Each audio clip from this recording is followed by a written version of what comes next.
Hello students. आज की इस वीडियो में हम जिस लेसन को रीड करने जा रहे हैं उस लेसन का नाम है सिल्क रोड। ये 11th क्लास के बच्चों के लिए है और इसके जो राइटर हैं वो हैं निक मिडलेटन। इस लेसन में जो राइटर है वो अपनी कैलाश पर्वत की यात्रा का वर्णन करते हैं। तो सबसे पहले तो देखते हैं कि सिल्क रोड क्या था। तो इस मानचित्र पे हम आते हैं। इस मानचित्र में यहाँ पे देखिए ये है ईस्ट और ये है वेस्ट। तो ये यहाँ पे चाइना है और ये एक आप येलो कलर में एक जो है रास्ता देख रहे हैं यहाँ पे। ये येलो कलर का जो रूट है ये इसको सिल्क रूट के नाम से जाना जाता था। और इसको सिल्क रूट क्यों जाना जाता था, सिल्क रूट के नाम से क्यों जाना जाता था, इसकी वजह ये थी कि चाइना में पहले सिल्क की प्रोडक्शन होती थी और सिल्क का ट्रेड करने के लिए, मतलब यहाँ चाइना में बने सिल्क को इधर वेस्ट में लाने के लिए, मीन्स ये टर्की का एरिया है, इधर लाने के लिए इस रूट का यूज किया जाता था। ये जो रूट आप देख रहे हैं ये रास्ता यूज किया जाता था। तो इस रूट को इस वजह से सिल्क रूट या सिल्क रोड के नाम से जाना जाता है। अब राइटर ने अपने आर्टिकल को सिल्क रोड का नाम क्यों दिया, तो इसकी भी एक वजह है कि जो राइटर है वो माउंट कैलाश की यात्रा पर जाता है और जो माउंट कैलाश है वो चाइना और तिब्बत के बॉर्डर पे है। तो कहीं ना कहीं इस रास्ते का राइटर ने यूज किया है अपनी तीर्थ यात्रा के लिए। तो इस लेसन में वो अपनी तीर्थ यात्रा के बारे में क्या कुछ बताते हैं, तो इसके लिए हम इस लेसन को डिटेल से रीड करते हैं।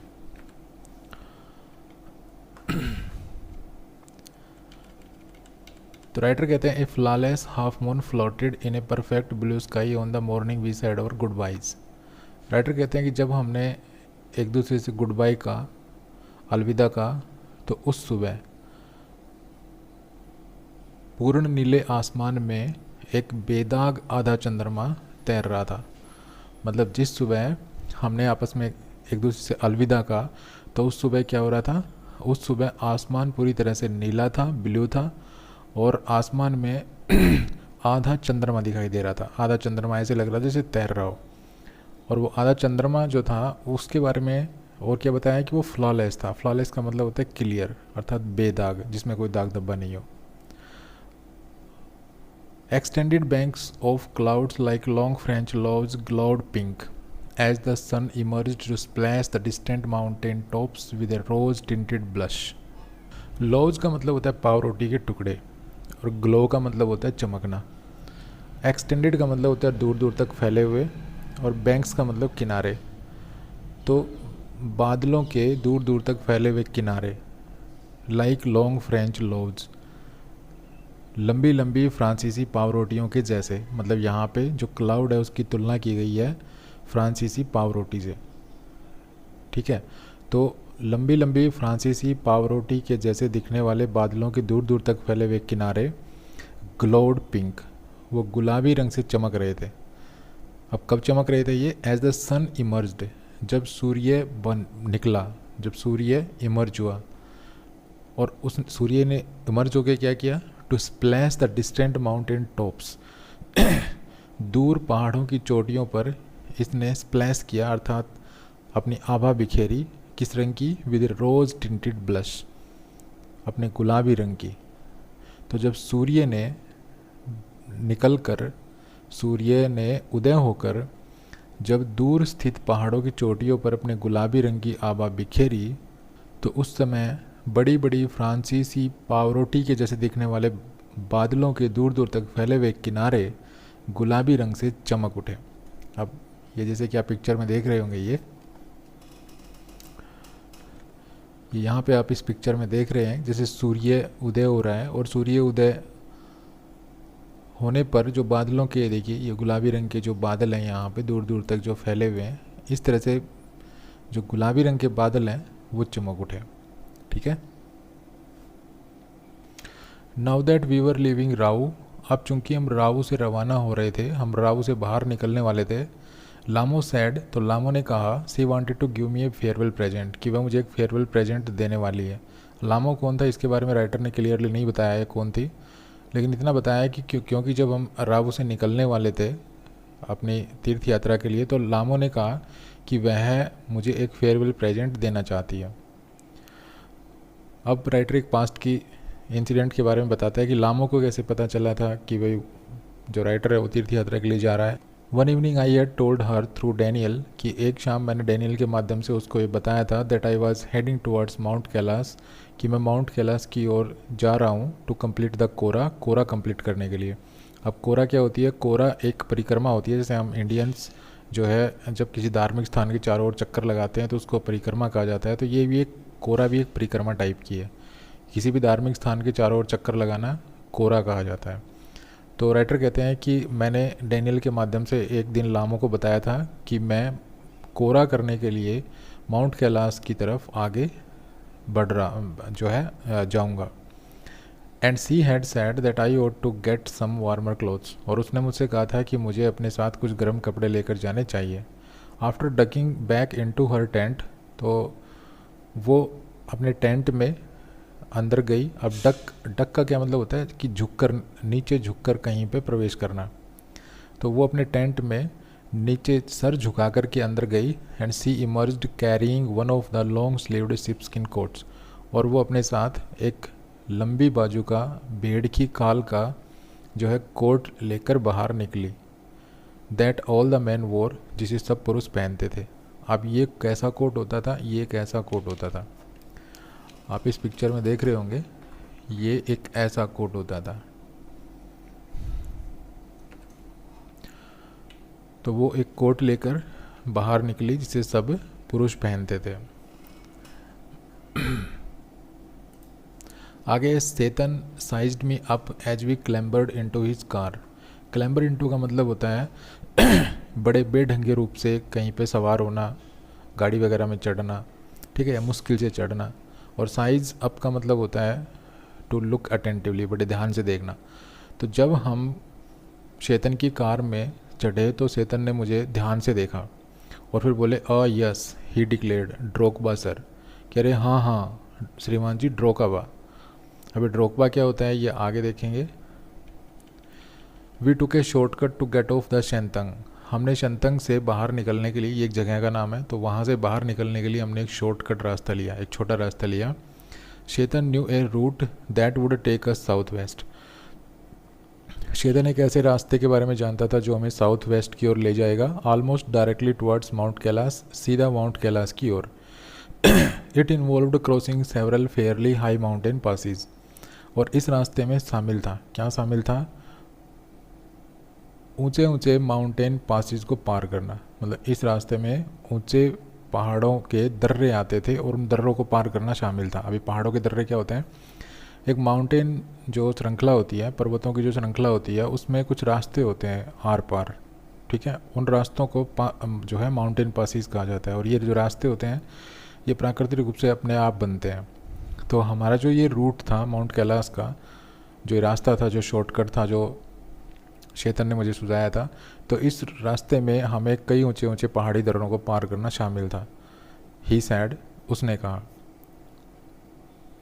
चेतन ने मुझे कहा कि जिस रास्ते पर मैं लेके चल रहा हूँ आपको, जो शॉर्टकट है, जो सीधा शॉर्टकट माउंट कैलाश की तरफ जाएगा, इस रास्ते में कई जो है ऊंचे ऊंचे पहाड़ी दर्रे हैं, उनको भी पार करना है। But no problem sir, he assured us. लेकिन अश्योर का मतलब होता है हमें विश्वास दिलाना किसी को, ठीक है। तो उसने हमें विश्वास दिलाया, लेकिन श्रीमान जी कोई प्रॉब्लम नहीं है, if there is no snow, कि अगर वहाँ पे कोई बर्फ़ नहीं हुई तो उन्होंने हमें इस चीज़ को विश्वास दिलाया कि अगर श्रीमान जी उस रास्ते में अगर कोई बर्फ़ वगैरह नहीं हुई तो कोई प्रॉब्लम नहीं है, मतलब हम उन दर्रों को आराम से पार कर लेंगे। What was the likelihood of that, I asked. मैंने पूछा कि बर्फ़ के बारे में संभावना क्या है, भाई क्या वहाँ पे बर्फ़ वगैरह इस टाइम होगी? Not knowing sure until we get there. तो उसने कहा, सर जब तक हम वहाँ नहीं जाएंगे, जब तक हम वहाँ नहीं पहुँचेंगे, तब तक मैं नहीं कह सकता अब बर्फ़ होगी या नहीं होगी वहाँ पे। From the gently rolling hills of Rawu, Rawu की बल खाती हुई पहाड़ियों से, the shortcut took us across vast open plains. उस शॉर्टकट पर से हम जो है वास्ट ओपन प्लेन्स के पार पहुंच गए। मतलब शॉर्टकट हमने लिया, वो शॉर्टकट के ऊपर से हम आगे बढ़ने लगे और वो शॉर्टकट हमें कहाँ ले गया? बड़े बड़े खुले मैदानी भागों के पार। वास्ट का मतलब होता है दूर दूर तक फैले हुए, विशाल, और प्लेन्स का मतलब होता है मैदानी भाग। तो वो शॉर्टकट हमें कहाँ पे ले गया? विशाल खुले मैदानी भागों के पार ले गया। With nothing in them except a few gazelles, और उन मैदानी भागों में और कुछ हमें देखने को नहीं मिला, सिर्फ क्या था? ए फ्यू गैजल्स, मतलब कुछ हिरण। That would look up from nibbling, nibbling, nibble का मतलब होता है घास कुतरना, जो वहाँ पे घास कुतर रहे थे। कहाँ पे घास कुतर रहे थे? द एरिड पैस्चर्स, सूखे चारागाहों में। वो सूखे चारागाहों में घास कुतर रहे थे, और घास कुतरते कुतरते हमारी ओर देख रहे थे। आप इस पिक्चर में देख रहे होंगे, ये यहाँ पे देखिए, ठीक है, ये एरिड पैस्चर है, सूखा चारागाह है, और इस सूखे चारागाह में कुछ जानवर हैं जो घास कुतर रहे हैं। तो ये एरिड पैस्चर होता है, जिसमें जो सूखा चारागाह के नाम से हम जिसको जानते हैं। तो इसमें कुछ गैजल्स थे, और वो गैजल्स जो है वो घास कुतर रहे थे, और घास कुतरते कुतरते राइटर कह रहा है कि वो हमारी ओर देख रहे थे। एंड फ्राउन, और त्योरी चढ़ा रहे थे। Before bounding away into the void, और उसके बाद वो सीधे जो है एक खाली जगह पड़ी थी, वहाँ वो दौड़कर जा रहे थे। Further on where the plains became more stony and then grassy, अब उसके बाद क्या हुआ कि जो मैदानी भाग थे वो घास की बजाय अब पथरीले हो गए। मतलब जो घास के मैदानी भाग थे वो तो पीछे छूट गए, और उसके बाद पथरीले मैदानी भाग आ गए, क्योंकि राइटर जो है वो गाड़ी में आगे बढ़ रहे हैं, राइटर और उसके साथी। तो पथरीले मैदानी भाग आ गए। तो वहाँ पे राइटर ने क्या देखा? एक great heard of wild ass came into view, कि हमारी नज़र जो है एक बड़े जंगली गधों के झुंड पर पड़ी। जंगली गधे कैसे होते हैं ये आप पिक्चर में देख रहे हैं, देखिए ये जंगली गधे होते हैं, ठीक है। तो इनके एक झुंड पर जो है राइटर कहता है मेरी नज़र पड़ी। हर्ड का मतलब होता है झुंड।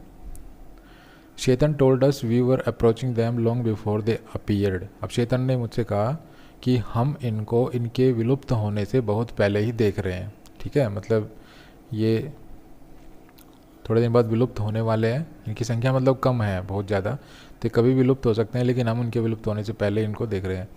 क्यांग, ही सैड, उसने कहा Kiang, pointing towards a far of Paul of dust. Paul of dust का मतलब होता है धूल का गुब्बार, ठीक है। तो उसने कुछ दूरी पर धूल का गुब्बार देखा और उसकी ओर इशारा करते हुए कहा kiang. When we drew near, जब हम उस धूल के गुब्बार के नज़दीक पहुँचे तो I could see the herd galloping एंगमॉस। एंगमॉस का मतलब होता है झुंड में एक साथ। तो मैं देख सकता था कि वो जो जानवर थे, मतलब जो जंगली गधे थे, वो गैलोप कर रहे थे एक झुंड में। गैलोप का मतलब होता है इस तरह भागना। देखिए ये जो गधे भाग रहे हैं इस तरह गैलोप, इस तरह भागना। जिसको चार पैरों वाला जानवर जब इस तरह भागता है तो उसको गैलोप कहा जाता है। तो वो जो जंगली गधे थे वो गैलोप कर रहे थे, मतलब ऐसे भाग रहे थे झुंड में एक साथ। व्हीलिंग, और व्हीलिंग का मतलब होता है चक्कर लगाना, चक्कर लगा रहे थे भागते भागते। एंड टर्निंग, और एकदम से मुड़ रहे थे। एंड टाइट फॉर्मेशन, सारे एक साथ। टाइट फॉर्मेशन का मतलब होता है वो सारे टुगेदर थे, एक दूसरे के बिल्कुल क्लोज थे, ठीक है, दूर दूर नहीं थे। जब कोई जानवर बिल्कुल पास पास खड़े हो जाते हैं तो हम ये कहते हैं कि वो बिल्कुल टाइट फॉर्मेशन में खड़े हैं, ठीक है, बिल्कुल नज़दीक नज़दीक। जैसे आप सड़क पे कभी अपनी गाड़ी चला, बाइक वगैरह गाड़ी वगैरह चला के गए होंगे तो आगे जो भेड़ बकरियों का झुंड होता है वो टाइट फॉर्मेशन में होता है, मतलब उनके बीच जो जगह होती है वो होती कम होती है। तो इस तरह टाइट फॉर्मेशन में वो चक्कर लगा रहे थे और टर्निंग अर्थात एकदम से मुड़ तुड़ रहे थे। As if they were practising manoeuvres on some predetermined course. Predetermined course का मतलब होता है पूर्व निश्चित मार्ग, और उनको देख करके ऐसा लगता था मानो वो पूर्व निश्चित मार्ग पर अपनी कुशलताओं का अभ्यास कर रहे हों। Plumes of dust billowed into the crisp clean air. अब धूल के गुब्बार जो हैं वो साफ हवा में ऊपर उठ रहे थे। As hills started to push up once more from the rocky wilderness. Rocky wilderness का मतलब होता है चट्टानों का जंगल। जब चट्टानों के जंगल में एक बार फिर से पहाड़ियाँ उभरनी शुरू हो गई तो वी पास्ट सॉलिटरी ड्रोकबाज। हम अकेले ड्रोकबाज के पास से गुजरे। ड्रोकबाज होते हैं जो भेड़ बकरियाँ चराते हैं, गवाले जिनको बोलते हैं, शेफर्ड उनको कहते हैं। तो वहाँ पे सॉलिटरी ड्रोकबाज इसलिए कहा गया है क्योंकि वहाँ पे और कोई लोग नज़र नहीं आ रहे थे, सिर्फ यही नज़र आ रहे थे, भेड़ बकरी चराने वाले। तो चट्टानी जंगल में जब एक बार पहाड़ियाँ फिर से उभरनी शुरू हो गई तो ऐसे इलाके में जो है हम वहाँ पे अकेले जो है ड्रोगबाज के पास से गुजरे, गवालों के पास से गुजरे, टेंडिंग देयर फ्लॉक्स, जो अपने जो जानवर थे, जो पशु थे, उनकी जो भेड़ बकरियाँ थी, ये जो फ्लॉक है ये भेड़ बकरियों के लिए यूज किया गया है, उनके एनिमल्स के लिए यूज किया गया है। तो वे वहाँ पे अपने एनिमल्स की रखवाली कर रहे थे। ठीक है, sometimes man sometimes women these well raped figures would pause, और वहाँ पे कुछ पुरुष और कुछ स्त्रियाँ हमें देख कर रुक जाती थी, and stare at our car, और हमारी कार की ओर घूरने लगती थी। ठीक है, और ये भी बताया गया है कि वेल रेप्ड फिगर्स, मतलब ये इनके बारे में वेल रेप्ड फिगर्स क्यों कहा गया है, क्योंकि इन्होंने अपने ऊपर जो है मोटे मोटे लबादे ओढ़ रखे थे। तो ये क्या कर रहे थे, हमें देखकर कभी रुक जाते थे और फिर हमारी कार की ओर घूरने लगते थे। स्टेयर का मतलब होता है घूरना। Occasionally waving as we passed, और जब हम उनके पास से गुजर रहे थे तो कभी कभार वो हमारी तरफ अपना हाथ भी हिला रहे थे। When the track took us close to their animals, और जब हम उनके एनिमल्स के बिल्कुल पास पहुंच जाते थे तो the sheep would take evasive action, तो जो भेड़ें हैं वो इवेसिव एक्शन करती थी। इवेसिव एक्शन का मतलब होता है एकदम से हलचल करना। जैसे आप कभी सड़क पर आपने कभी हॉर्न दिया हो अपनी गाड़ी से और आगे भेड़ें वगैरह हो, बकरियां वगैरह हो, और वो उनमें एकदम से हलचल मच जाए, तो इसका मतलब उनके इस एक्शन को इवेसिव एक्शन कहते हैं, मतलब सडन एक्शन। तो इस प्रकार से वो भेड़ें करने लगती थी। Wearing away from the speeding vehicle, और एकदम से हमारे तेज़ गति से आगे बढ़ रहे व्हीकल से दूर हट रही थी। We passed nomads tents.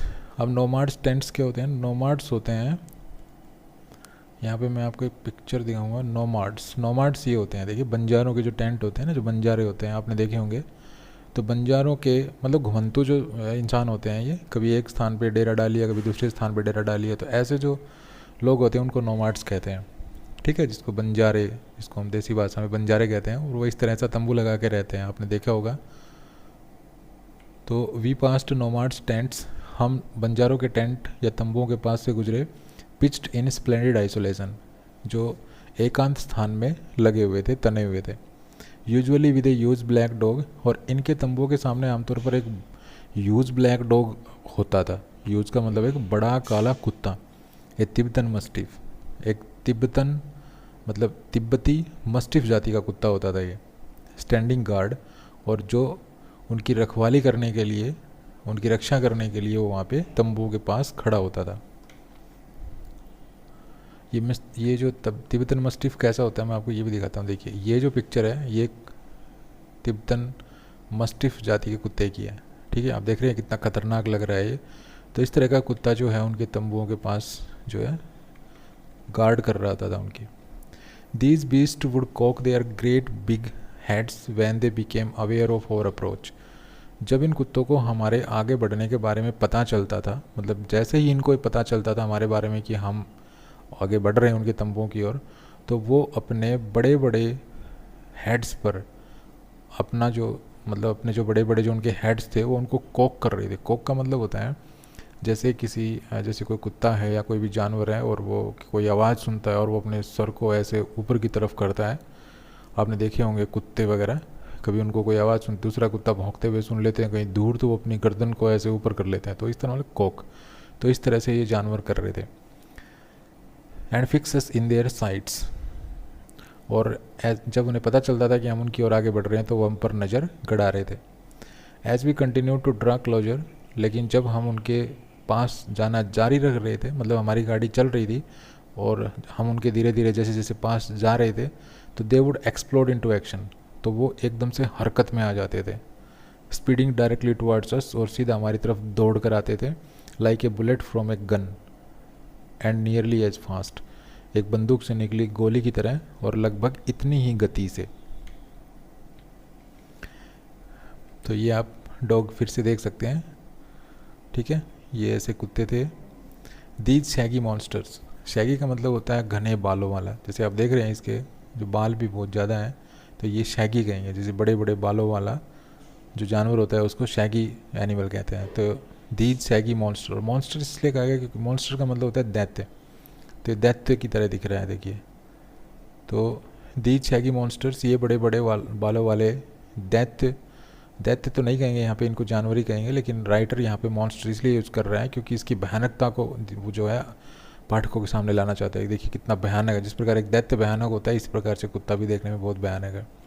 तो दीज शैगी मॉन्स्टर्स, ये बड़े बड़े बालों वाले जानवर, blacker than the darkest night, जो सबसे काली रात से भी ज़्यादा काले होते थे, यूजुअली वोर ब्राइट रेड कॉलर्स, वो आमतौर पर चमकीला रेड कॉलर पहनते थे, मतलब इनके गले में पट्टा होता था, ठीक है, रेड कलर का जो बहुत ही ब्राइट होता था।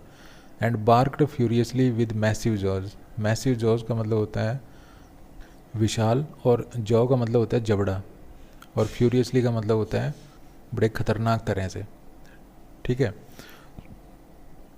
तो ये कुत्ते जो हैं इनके बड़े बड़े जबड़े होते थे, और बड़े बड़े जबड़ों के साथ ये बहुत ही खतरनाक ढंग से भौंकते थे। They were completely fearless of our vehicle, और उन्हें हमारे व्हीकल से बिल्कुल भी डर नहीं लग रहा था, मतलब कम्प्लीटली फियरलेस थे हमारे व्हीकल से। Shooting straight into our path, और एकदम से सीधा हमारे रास्ते के बीच में आ रहे थे। Causing Chetan to brake and swerve, और इस वजह से जो शैतन को ब्रेक लगाने पड़ रहे थे और स्वेर करना पड़ रहा था। स्वेर का मतलब होता है एकदम से मोड़ना, जैसे आप गाड़ी लेकर सड़क पे चल रहे हैं और आपके सामने भेड़ बकरियों का झुंड आ जाता है और आप उनको बचाने के लिए कभी इधर मोड़ते हैं धीरे धीरे, कभी इधर मोड़ते हैं, तो इस प्रकार वो स्वेर करते हैं आप। तो इस तरह शैतान को भी जो है उनको बचाने के लिए अपनी गाड़ी को इधर उधर टर्न करना पड़ रहा था। The dog would make chase for 100 metres, अब कुत्ते 100 मीटर तक हमारा पीछा करते थे, और 100 बिफोर रीचिंग ऑफ, और इसके बाद वो शांत हो जाते थे। Having scene us of the property, जब उन्हें पता चलता था कि हम उनके क्षेत्र से आगे निकल गए हैं।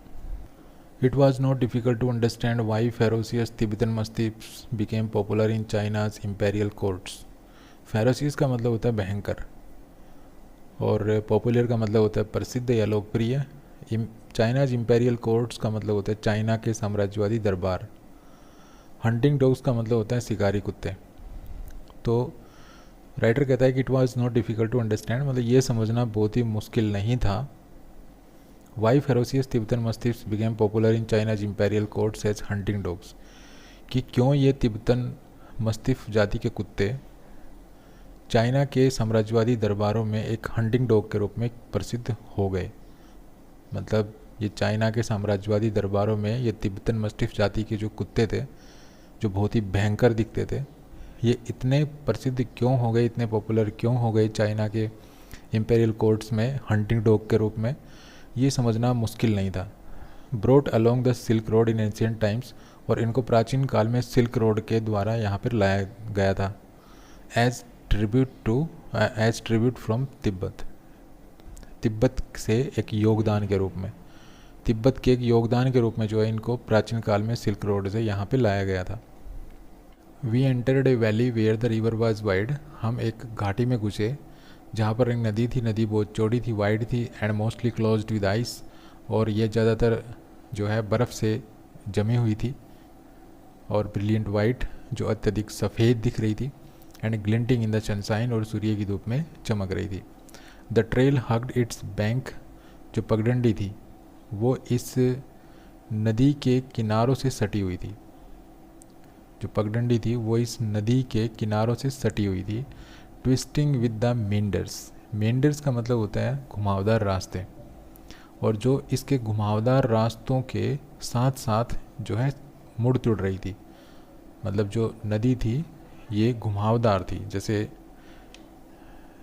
ये जो नदी थी ये ऐसे थी, ऐसे, ठीक है, ये ऐसे थी ये नदी। तो इस नदी के, क्योंकि जो ट्रेल थी, जो पगडंडी थी, वो इस नदी के किनारों से, जैसे मैं ये नदी बनाई देता हूँ यहाँ पे, जैसे ऐसे ऐसे ये नदी थी, ठीक है, और जो ये ट्रेल थी, मतलब जो पगडंडी थी वो इसके किनारे, नदी के किनारे क्या हो गए, ये ऐसे नदी के किनारे हो गए ये, तो इस नदी के किनारों के साथ जो है ये पगडंडी सटी हुई थी, ठीक है। तो जाहिर सी बात है कि जब आप ये पगडंडी जब इसके किनारों से सटी हुई होगी तो ये जैसे जैसे ये जो नदी है ये ट्विस्ट करेगी, इसी तरह से ये जो हमारी जो पगडंडी ये भी ट्विस्ट करेगी ऐसे, ठीक है। तो इस तरह से जो है ये जो ट्रेल थी, ये जो नदी का जो घुमावदार रास्ता था उसके साथ साथ ये पगडंडी भी जो है ट्विस्ट कर रही थी।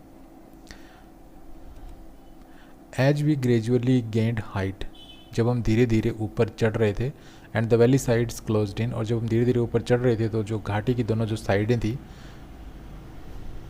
दोनों जो सीमाएं थी वो बिल्कुल पास पास आ गई।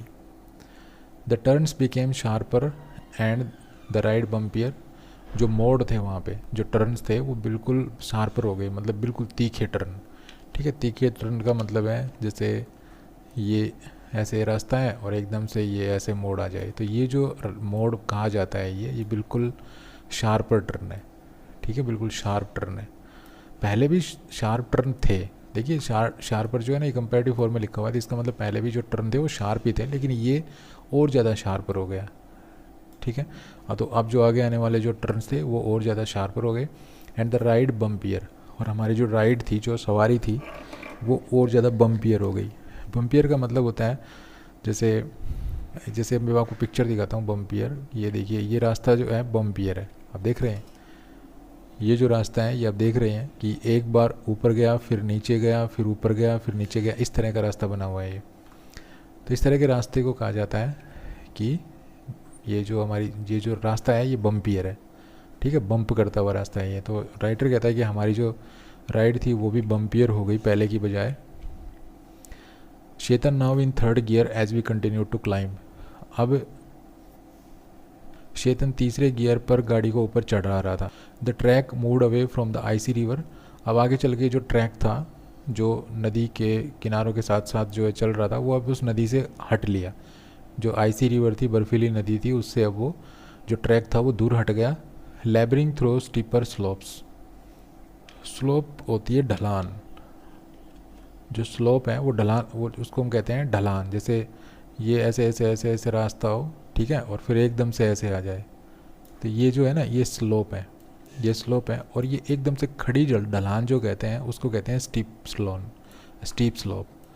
ठीक है, तो अब जो रास्ता था ये अब जो आइसी रिवर्स थी उससे तो दूर हट लिया, और अब ये जो एक स्टीपर स्लोप्स थे इनमें से ये रास्ता अब आगे बढ़ने लगा। ठीक है, और इन स्लोप्स पे और क्या क्या था, that supported big rocks, in slopes पर, इन ढलानों पर जो है बड़ी बड़ी चट्टानें थी। Daubed with patches of bright orange lichen, और इन रास्तों, इन चट्टानों के ऊपर जो है चमकीली ऑरेंज कलर की लीचन जमी हुई थी। लीचन एक ये देखिए, ये पिक्चर देखिए, ये जो पीला पीला जो आपको नज़र आ रहा है इन चट्टानों पे, इसको कहते हैं लीचन। ठीक है, तो इस तरह की जो लीचन थी वो, पैचेज का मतलब होता है धब्बे, तो उन बड़ी बड़ी चट्टानों पर जो है ये ब्राइट कलर की ऑरेंज लीचन जो है उनके धब्बे नज़र आ रहे थे। बीनीथ द रॉक्स, उन चट्टानों के नीचे hunks of snow clung on in the near permanent shade, बड़े बड़े बर्फ़ के टुकड़े लटके हुए थे। इन चट्टानों के नीचे की तरफ जो है बड़े बड़े बर्फ़ के टुकड़े लटके हुए थे, और ऐसे लटके हुए थे मानो कि ये परमानेंट हों। I felt the pressure building up in my years, मुझे मेरे कानों में थोड़ा सा प्रेशर बनता हुआ महसूस हुआ, थोड़ा दबाव बनता हुआ महसूस हुआ। हेल्ड माई नोज, मैंने अपना नाक पकड़ा। स्नॉर्टेड, और स्नॉर्ट किया, जैसे अक्सर जो हम जैसे नाक साफ़ करने के लिए जब नाक को पकड़ के और बाहर की तरफ जो हवा फेंकते हैं तो उसको स्नॉर्ट कहा जाता है। तीसरे राइटर ने जो है अपने नाक पकड़ा, ठीक है, और उसने स्नॉर्ट किया एंड क्लियर्ड देम, और अपना नाक साफ़ किया। We struggled around another tight bend, अब हम एक दूसरे टाइट बैंड की तरफ और आगे बढ़े। मतलब हम एक तीखे घुमावदार रास्ते को पार कर रहे थे। एंड चेतन स्टॉप्ड, और जैसे ये घुमावदार रास्ते को हम पार करने लगे चेतन एकदम से रुक गया। He had opened his door, उसने अपना दरवाज़ा खोला और jumped out of his seat, और अपनी सीट पर से एकदम उछलकर बाहर निकला। बिफोर आई रियलाइज्ड, और इससे पहले कि यह मैं रियलाइज़ कर पाता व्हाट वाज गोइंग ऑन, कि भाई क्या हो गया है, मतलब इससे पहले कि मुझे कुछ पता चलता उससे पहले ही वो दरवाज़ा खोलकर एकदम से बाहर कूद पड़ा। और फिर कहा, उसने क्या कहा, स्नो की बर्फ़। सैड डैनियल ने कहा, as he too exited the vehicle, क्योंकि वो भी व्हीकल से एग्जिट हो चुका था, वो भी जो है व्हीकल से बाहर निकल चुका था।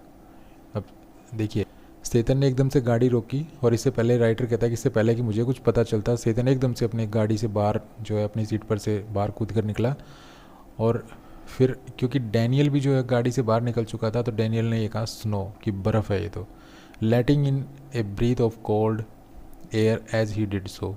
और जब वो गाड़ी से बाहर निकला तो उसने जो है अंदर की तरफ ठंडी हवा आने दी।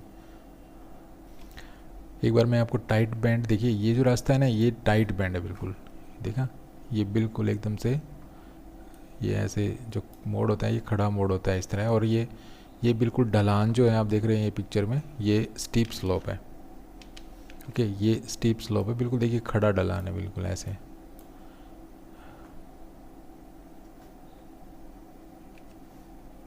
ए swathe of the white stuff lay across the track in front of us. हमारे सामने ट्रैक के आर पार एक सफ़ेद रंग की पट्टी नज़र आ रही थी, मतलब हमें एक सफ़ेद रंग की पट्टी नज़र आ रही थी जिस पर कुछ सामान था। सामान तो क्या था, वहाँ पे बर्फ़ थी, ठीक है, जो सफ़ेद जो बर्फ़ थी उसको स्टफ़ कहा गया है यहाँ पे। तो हमारे सामने एक ट्रैक था, ट्रैक के आर पार जो है एक पट्टी नज़र आ रही थी, स्वैथ नज़र आ रही थी, पट्टी, स्वैथ का मतलब होता है पट्टी, एक पट्टी सी नज़र आ रही थी, और वाइट स्टफ़ की पट्टी थी। वो वाइट स्टफ़ का मतलब होता है उस पट्टी पे वाइट कुछ गिरा हुआ था। वाइट क्या गिरा हुआ था, बर्फ़ गिरी हुई थी वहाँ पे। Stretching for maybe 15 metres, और जो लगभग 15 मीटर्स तक जो है स्ट्रेच कर मतलब फैली हुई थी, 15 मीटर्स तक वो फैली हुई थी। बिफोर इट पैटर्ड आउट, और 15 मीटर्स के बाद वो पैटर्ड आउट का मतलब होता है टू डिमिनिश ग्रेजुअली, मतलब धीरे धीरे वो कम हो रही थी। एंड द डर्ट ट्रेल रीअपियर्ड, और जो पगडंडी थी वो फिर से नज़र आ रही थी। मतलब हमारे सामने क्या था, हमारे सामने जो ट्रैक था उसके आर पार जो है एक पट्टी बनी हुई थी सफ़ेद रंग की, ठीक है। और सफ़ेद रंग की पट्टी क्यों थी, क्योंकि वहाँ पे बर्फ़ गिरी हुई थी वो, तो इसलिए वो सफ़ेद नज़र आ रही थी। और वो जो पट्टी थी वो 15 मीटर्स तक जो है वो फैली हुई थी। और उसके बाद पैटर्ड आउट हो रही थी। पैटर्ड आउट का मतलब होता है टू डिमिनिश ग्रेजुअली, मतलब वो जो बर्फ़ थी, ये जो बर्फ़ थी वो धीरे धीरे जो है कम होने लग रही थी, ठीक है, 15 मीटर्स के बाद। And then the dirt trail reappeared, और जो फिर जो पगडंडी थी वो दोबारा से दिखाई दे रही थी 15 मीटर्स के बाद। जैसे ये पगडंडी है, ठीक है, ये सारे बर्फ़ गिरी हुई है, यहाँ सारी बर्फ़ गिरी हुई है, लेकिन ये सिर्फ 15 मीटर तक ही गिरी हुई है। इसके बाद ये बर्फ़ धीरे धीरे कम होनी शुरू हो गई, और आगे जो पगडंडी थी ये बिल्कुल अब दोबारा से दिखने लग गई, ठीक है। तो इस तरह की सिचुएशन थी। The snow continued on either side of us, यह बर्फ़ हमारे दोनों तरफ भी जमा हुई थी।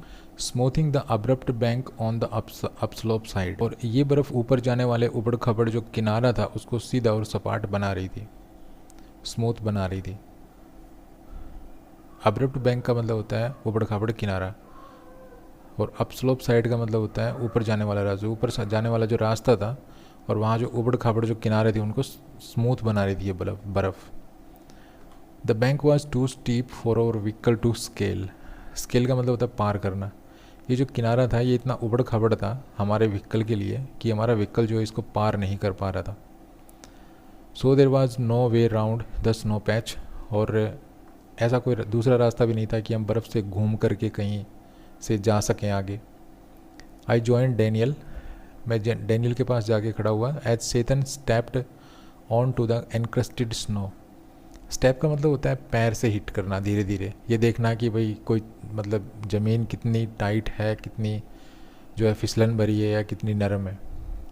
तो मैं तो डैनियल के पास जाके खड़ा हो गया, और उस समय सेतन क्या कर रहा था, सेतन जो है जमी हुई जो बर्फ़ थी, एनक्रस्टेड जो बर्फ़ थी, एनक्रस्टेड जो स्नो थी, उसके ऊपर धीरे धीरे पैर मार रहा था। And began to slither, slither का मतलब होता है to move smoothly over a surface, मतलब सरफेस के ऊपर धीरे धीरे मूव करना, और धीरे धीरे उसने मूव करना शुरू किया आगे। एंड स्लाइड फॉरवर्ड, और धीरे धीरे स्लाइड करना भी शुरू किया धीरे धीरे, कहीं फिसल तो नहीं जाएंगे ये चेक करना। Stamping his foot from time to time, और समय समय पर वो अपना जो पैर था वो उस बर्फ़ के ऊपर स्टैम्प कर रहा था। To ascertain how sturdy it was, इस बात को सुनिश्चित करने के लिए कि ये बर्फ़ कितनी स्टर्डी है, कितनी हार्ड है, कि कहीं इसके ऊपर से मैं टायर चलाऊं और ये टूट जाए, ठीक है, और हमारी गाड़ी फिसल जाए, इस तरह के खतरों से बचने के लिए। I looked at my wrist watch, मैंने अपनी कलाई घड़ी की ओर देखा। We were at 5210 metres above sea level. हम सी लेवल से लगभग 5210 मीटर की ऊंचाई पर थे। The snow did not look too deep to me. मुझे वह बर्फ़ ज़्यादा गहरी नहीं लग रही थी। But the danger wasn't its depth, Daniel said, so much as its icy top layer. किंतु डैनियल ने बताया कि इसकी गहराई से खतरा नहीं है, खतरा है इसकी फिसलन भरी परत से। तो डैनियल ने क्या बताया कि जो खतरा है वो इसकी गहराई नहीं है इस बर्फ़ की, बल्कि क्या है, इसकी आइसी टॉप लेयर जो है ना, ये खतरा है। If we slip off the car could turn over, he suggested. उसने सजेस्ट किया कि अगर हम फिसल गए तो हमारी कार पलट सकती है। As we saw Chetan grab handfuls of dirt and fling them across the frozen surface.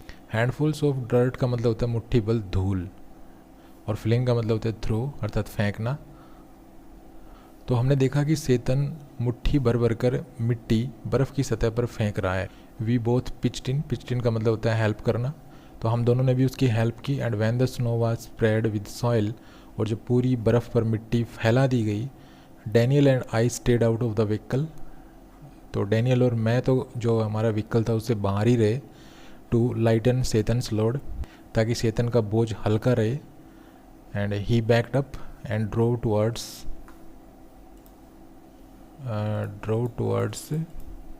The dirty snow.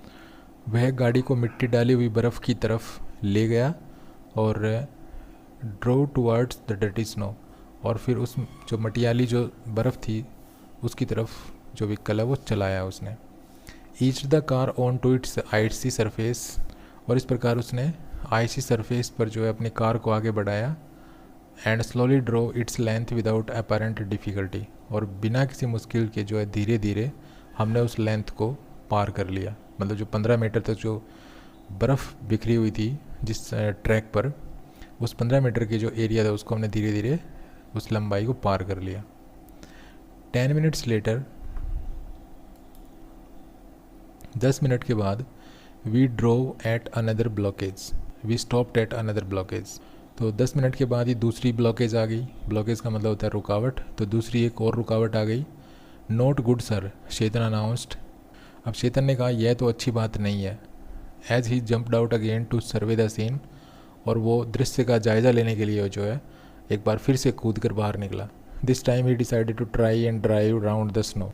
इस बार उसने बर्फ़ के चारों तरफ घूम कर निकलने का मन बनाया। द स्लोप वॉज स्टीप, ये जो स्लोप था, जो ढलान था, ये स्टीप था, ठीक है, बिल्कुल एकदम से खड़ा ढलान था। And studded with major rocks, और इसके ऊपर बड़ी बड़ी चट्टानें थी, इस ढलान के ऊपर, मतलब बड़ी बड़ी चट्टानों से जड़ा हुआ था। But somehow Chetan negotiated them, लेकिन किसी तरह चेतन ने उनको पार कर लिया।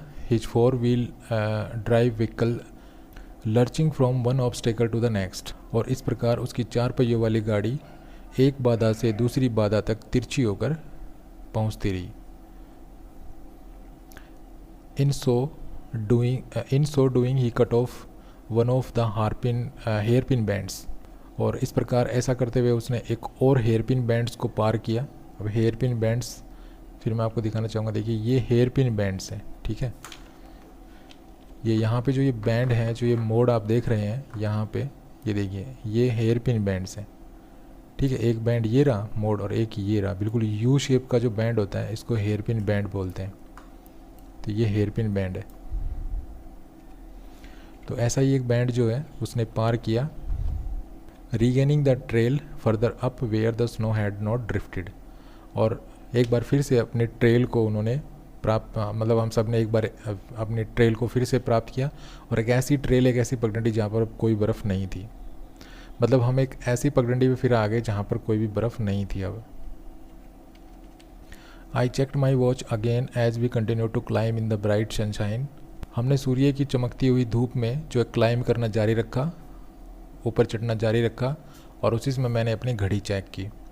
वी क्रैप्ड पास्ट 5400 मीटर्स, हम 5400 मीटर ऊपर आ गए थे। And my head began to throb horribly, और मेरा सिर भयानक रूप से दर्द करने लगा था। आई टुक गल्प्स फ्रॉम माई वाटर बॉटल, गल्प्स का मतलब होता है घूंट, मैंने अपनी पानी की बोतल से कुछ पानी पिया, which is suppose to help rapid ascent. कहते हैं कि इससे ऊपर चढ़ाई करने में मदद मिलती है। We finally reached the top of the pass at 5515 metres. और इस प्रकार अंत में हम 5515 मीटर ऊंचे एक दर्रे की चोटी पर पहुंच गए। मतलब 5515 मीटर की ऊंचाई पर एक पास था, एक दर्रा था, उसकी चोटी पर पहुंच गए। It was marked by a large cairn of rocks festooned with white silk scarves and racked prayer flags. देखिए, it was marked by a large cairn of rocks. अब ये जो दर्रा था, इसके ऊपर जो है चट्टानों का एक बड़ा सा ढेर था, ठीक है। और इस चट्टानों के बड़े ढेर पर वाइट सिल्क स्कार्व्स बंधे हुए थे और फटे पुराने प्रार्थना करने के झंडे बंधे हुए थे। आपको मैं पिक्चर दिखाता हूँ। ये देखिए पिक्चर, चट्टानों का ढेर है ये, और इस ढेर के ऊपर जो है, अब ये क्लियर पिक्चर तो नहीं मिली मुझे, लेकिन कुछ इस तरह से जो है वहाँ वाइट सिल्क स्कार्व्स बंधे हुए थे और फटे पुराने प्रार्थना करने के झंडे बंधे हुए थे उस चट्टानों के ढेर पर। आगे राइटर कहता है वी आर टू के टर्न राउंड द कैरन। हमने उस ढेर के चारों ओर एक चक्कर लगाया, यानी क्लॉकवाइज डायरेक्शन में, जैसे घड़ी, जो समय बताने वाली जो घड़ी होती है हमारी, वो जैसे चलती है उस डायरेक्शन में जो हमने इसके चारों चक्कर लगाया। एज इज़ द ट्रेडिशन, क्योंकि ऐसी वहाँ पे परंपरा है। And Chetan checked the tyres on his vehicles. और चेतन ने अपने व्हीकल के टायर्स चेक किए। He stopped at the petrol tank. और फिर वो एक पेट्रोल टैंक पर रुका। And partially unscrewed the top. और जो ढक्कन था वो थोड़ा सा खोला उसने। और जैसे उसने थोड़ा सा ढक्कन खोला, विच एमिटेड ए लाउड हिस, वहाँ उस जो तेल की टंकी थी उसमें जो थोड़ी हिस की साउंड निकली, ठीक है। जैसे कि कोई गैस बन जाती है टंकी में, तेल की टंकी में, और जैसे ढक्कन खोलते हैं थोड़ी सी हिसिंग साउंड निकलती है, इस प्रकार की साउंड वहाँ से निकली। The lower atmospheric pressure was allowing the fuel to expand. वायु का दबाव कम होने के कारण पेट्रोल के आकार का विस्तार हो रहा था। It sounded dangerous to me. मुझे यह खतरनाक लगा। Maybe sir, Chetan laughed but no smoking. Chetan ने कहा हो सकता है सर, मतलब खतरनाक हो सकता है, लेकिन हाँ, धूम्रपान नहीं करना चाहिए हमें ऐसे में। आगे राइटर कहता है माई हेडेक सून क्लियर्ड। अब मेरे जो सर का जो दर्द था वो जल्दी ही जो है ठीक हो गया। As we careered down the other side of the pass. Careered down का मतलब होता है तेज़ी से किसी पहाड़ के नीचे आना, मतलब पहाड़ से नीचे उतरते उतरते, बिल्कुल मतलब किसी पहाड़ से तेज़ी से नीचे उतरना। तो मेरे सर का दर्द बिल्कुल ठीक हो गया। As we careered down the other side of the pass, जब हम दर्रे की दूसरी तरफ से नीचे उतरे। It was 2 o'clock by the time, इस समय तक 2 बज गए थे। And we stopped for the lunch, और हम दोपहर के भोजन के लिए रुके। We ate hot noodles inside a long canvas tent. हमने एक लंबे से कैनवास के टेंट के अंदर जो है गरम गरम नूडल्स लिए। Part of A work camp. और ये जो कैनवास का जो टेंट था ये एक वर्क कैंप का हिस्सा था, मतलब एक कैंप लगा हुआ था वहाँ पे जिसमें लोग काम कर रहे थे, उस कैंप का हिस्सा था। Erected beside a dry salt lake. और ये जो वर्क कैंप था ये बनाया गया था, कहाँ पे बनाया गया था? एक ड्राई साल्ट लेक के पास, एक सूखी खारे पानी की झील थी, उसके पास ये बनाया गया था। The plateau is pockmarked with salt flats and brackish lakes, vestiges of the Tethys ocean which bordered Tibet before the great continental collision that lifted its skyward. देखिए, पहले तो समझते हैं प्लेटो क्या होता है। प्लेटो होता है ज़मीन के ऊपर एक अलग से उभरा हुआ एक हिस्सा होता है और फ्लैट होता है ये, तो इस टाइप का ये होता है। देखिए, ये ज़मीन है, चारों तरफ सराउंडिंग है, ठीक है, इधर उधर सराउंडिंग, लेकिन ये बीच में देखिए उभरा हुआ हिस्सा है और ये फ्लैट है, ठीक है, इसको प्लेटो कहते हैं। तो इस तरह का पार्ट वहाँ पे था। तो आगे क्या कहता है? The plateau is pockmarked with salt flats, मतलब इस प्लेटो पर, इस पठार पर जो है साल्ट फ्लैट्स थे। अब साल्ट फ्लैट्स क्या होता है ये भी मैं आपको दिखाता हूँ। नमक के कुछ चकते होते हैं, ये देखिए, आप इस पिक्चर में देख पा रहे होंगे क्लियरली। ये जो चकते हैं ना, ये चकते चकते दिख रहे हैं आपको, ये नमक के हैं, साल्ट के हैं, ठीक है। तो ये इस पठार पर ये साल्ट के कुछ फ्लैट्स नज़र आ रहे थे। और एंड ब्रैकिश लेक्स, और ब्रैकिश का मतलब होता है स्लाइटली साल्ट वाटर, और खारे पानी की झीलें थी वहाँ पे, vestiges of the Tethys ocean, और क्या था, टीथियस ओशियन के कुछ अवशेष भी थे वहाँ पे पठार पे, विच बॉर्डर्ड तिब्बत, जो सागर तिब्बत के सीमा पे था, बिफोर द कंटिनेंटल कोलिजन, एक बड़े कॉन्टिनेंटल कोलिजन से पहले, एक कॉन्टिनेंटल टकराव से पहले हुआ करता था टीथियस सागर यहाँ पे तिब्बत के बॉर्डर पे। ठीक है, तो उस टीथियस ओशियन के कुछ वेस्टेजेस थे, अवशेष थे, ये नज़र आ रहे थे। दैट लिफ्टेड इट्स स्काईवर्ड, और ये जो कॉन्टिनेंटल जो कोलिजन हुआ था, इसने इस टीथियस जो सागर था इसको स्काईवर्ड कर दिया था, मतलब हमारा जो ग्लोब है इसके बिल्कुल आसमान पे ला दिया था। तो ये चीज़ें थी वहाँ पे प्लेटो पे। पहले तो क्या था, साल्ट फ्लैट्स थे, फिर ब्रैकिस लेक्स थी, मतलब खारे पानी की झीलें थी, और कुछ टीथियस ओशियन के कुछ वेस्टेजेस थे वहाँ पे, जो टीथियस ओशियन जो तिब्बत के बॉर्डर पे तो हुआ करता था एक बड़े कॉन्टिनेंटल कोलिजन से पहले। ठीक है, एक कॉन्टिनेंटल टकराव से पहले, फिर कॉन्टिनेंटल टकराव हुआ, मतलब भौगोलिक स्थिति ऐसी बनी कि कॉन्टिनेंटल टकराव हुआ, और इससे क्या हुआ कि जो टीथियस ओशियन था ये ग्लोब के बिल्कुल ऊपर चला गया, स्काईवर्ड हो गया, आसमान की तरफ आ गया ये। This one was a hive of activity, ये जो स्थान था ये हाइव ऑफ एक्टिविटी था, मतलब बहुत सारे लोग यहाँ पे काम कर रहे थे। मैन विद पिक एक्सिस, कुछ पुरुष थे जिनके हाथों में पिक एक्सिस थी, एंड शॉवल्स, और कुछ शॉवल्स थे। पिक एक्सिस और शॉवल्स क्या होते हैं ये भी मैं आपको अभी दिखाता हूँ। ये देखिए, ये पिक एक्सिस हैं, ठीक है, और ये इनको शॉवल्स बोलते हैं, ये शायद आपने देखे भी होंगे अपने लाइफ में। ये पिक एक्सिस हैं, ठीक है, और ये शॉवल्स हैं। तो इस तरह की चीज़ें वहाँ पर काम कर रहे लोगों के हाथों में थी।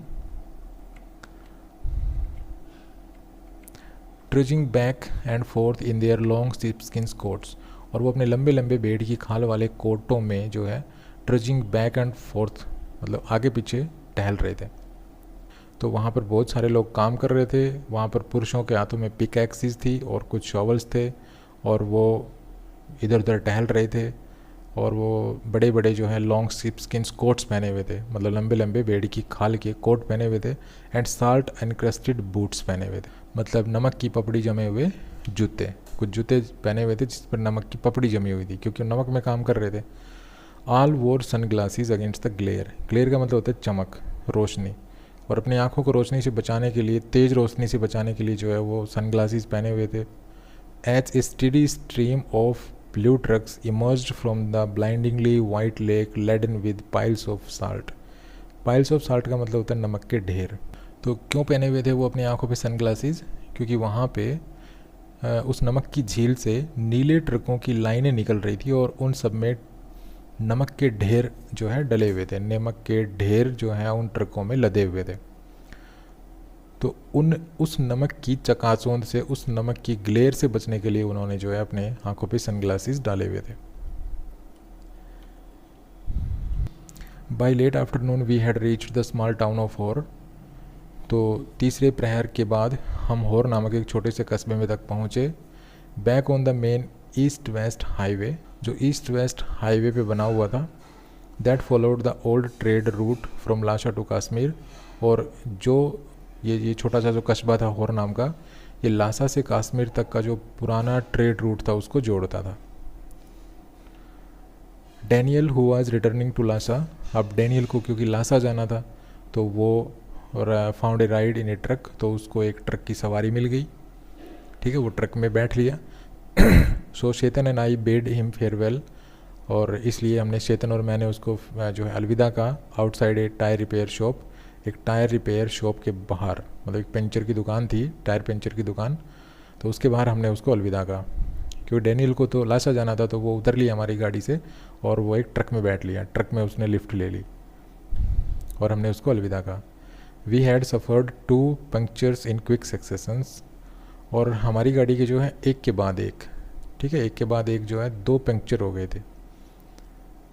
ऑन द, देखो इन क्विक सक्सेशन का मतलब होता है जल्दी जल्दी एक के बाद दूसरा, तो इस तरह से एक के बाद दूसरा 2 पंक्चर हो गए थे हमारी गाड़ी के। On the drive down from the salt lake, वो साल्ट लेक से नीचे उतरते समय। And Chetan was eager to have them fixed, और चेतन को उन पंक्चर को लगवाने की चिंता थी, मतलब जल्दी से उन पंक्चर को जो लगवाना चाहता था। Since they left him with no spares, क्योंकि उसके पास अब और ज़्यादा स्पेयर मतलब फालतू टायर नहीं थे। Beside the second tire he had changed had been replaced by one that was as smooth as my bald head. इसके अतिरिक्त जो उसने दूसरा टायर चेंज किया था वह भी घिस कर मेरे गंजे सर की तरह चिकना हो गया था। ठीक है, तो कुछ इस तरह का टायर हो गया था, जैसे आप देख पा रहे होंगे इस इमेज में। जो बाल्ड टायर कैसा होता है, ठीक है, जो बाल्ड टायर ऐसा होता है, देखिए बिल्कुल घिसा हुआ टायर है ये, तो इसको कहते हैं बाल्ड टायर। ठीक है, जो बिल्कुल घिस चुका होता है।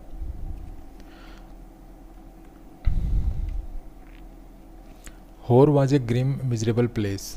होर जो था ये एक ग्रिम प्लेस था, मिजरेबल प्लेस था। ग्रिम का मतलब होता है नीरस, मिजरेबल का मतलब दयनीय। तो होर एक बहुत ही नीरस और दयनीय स्थान था। There was no vegetation whatsoever, just dust and rocks. वहाँ पर कोई वेजिटेशन नहीं थी, कोई वनस्पति नहीं थी, केवल जो कुछ भी था वहाँ पर डस्ट और रॉक्स थे, मतलब धूल थी और चट्टाने थी। Liberally scattered with years of accumulated refuse, और वहाँ वर्षों से इकट्ठी हुई गंदगी पड़ी थी, मतलब कूड़ा करकट भरा पड़ा था, इधर उधर बिखरा हुआ पड़ा था, और ऐसा लगता था ये कूड़ा करकट वर्षों से यहीं पे पड़ा है। Which was unfortunately given that the town set on the shore of lake Mansarovar, और ये शहर मानसरोवर झील के किनारे पर था। ये बात बड़ी दुर्भाग्यपूर्ण थी। Tibet's most venerated stretch of water, क्योंकि ये जो झील थी ये तिब्बत की सबसे पवित्र झील थी।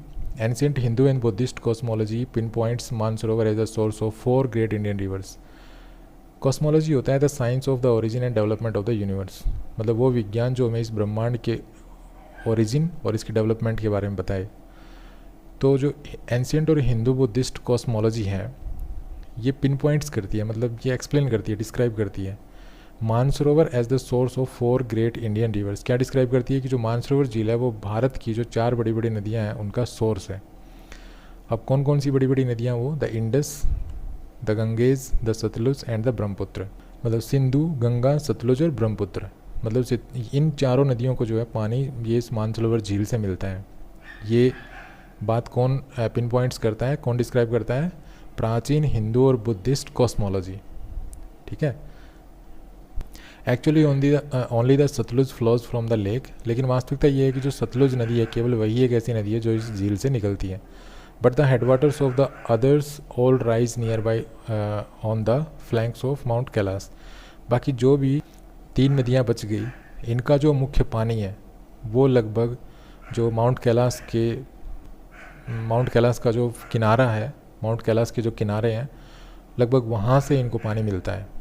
ठीक है, वहाँ से निकलती हैं ये। We were within striking distance of the great mountain. अब हम उस महान पर्वत के काफ़ी नज़दीक यहाँ पहुँचे थे। And I was eager to force ahead। Force ahead का मतलब होता है टू मूव फॉरवर्ड, और मैं आगे बढ़ने के लिए बहुत ही उत्सुक था।